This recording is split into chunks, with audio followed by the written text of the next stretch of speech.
یزید مسلمان تھا کہ نہیں؟ یزید بالکل مسلمان ہے رحمت اللہ تعالی علیہ. سمجھ آ رہی نے؟ ہاں، نبی دے گھرانے نو ہمیشہ اوہی کتا بھونکدا ہے جس دے دل دے اندر نبی دی عزت تے قدر نہیں.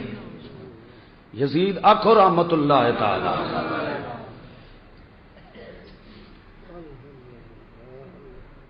ہن اگے شروع کریے.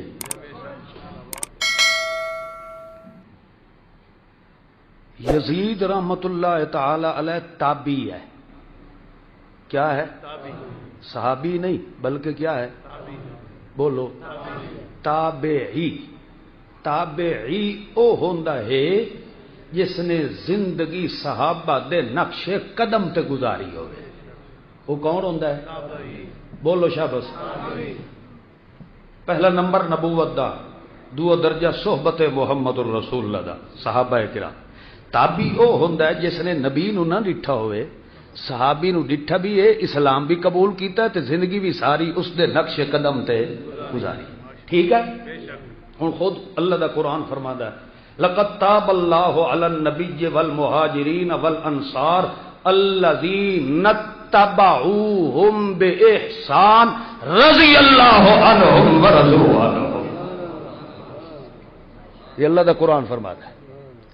پہلا نمبر علی النبی والمہاجرین والانصار. اور اللہ نے نبوت دا ذکر فرمایا، فرمایا اس نبوت دے پیچھے چلنے والے مہاجرین و انصار صحابہ ہے. باقی رہ گیا تریہ درجہ اتبعوہم، جنہوں نے نبی نو نہیں ویکھیا مہاجرین و انصار دے نقش قدم تے چلنے. اتبعوہم جڑے تابعی ہیں مہاجرین و انصار ہوئے یا انہاں دے نقش قدم تے چلن والے تابعین ہوئے، انہاں سارے دے بارے قرآن نے آکھا ہے رضی اللہ عنہم ورضوا عنہ. جتھے قرآن دی شہادت آ جائے اتھے مینوں تاریخ تے اوراق کھولن دی ضرورت کوئی نہیں. سمجھ آئی نے کہ نہیں آئی؟ تے تابعی نو بھوکن والا بھی انجے غیر مسلم ہے جویں صحابہ نو بھوکن والا غیر مسلم ہے. صحابہ نو بھوکن والا بھی انجے غیر مسلم ہے جویں محمد دی نبوت دی توہین کرنے والا غیر مسلم ہے.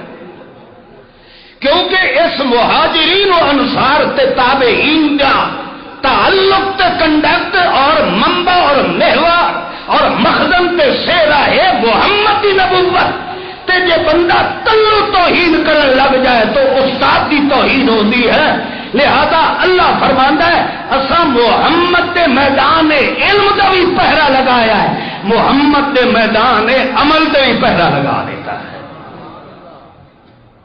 نہ محمد دے علم وچ کمی آ سکتی ہے، نہ محمد دے عمل وچ کوئی عیب آ سکتا ہے. تو سمجھ آئی نہیں کہ نہیں؟ خیر بہرحال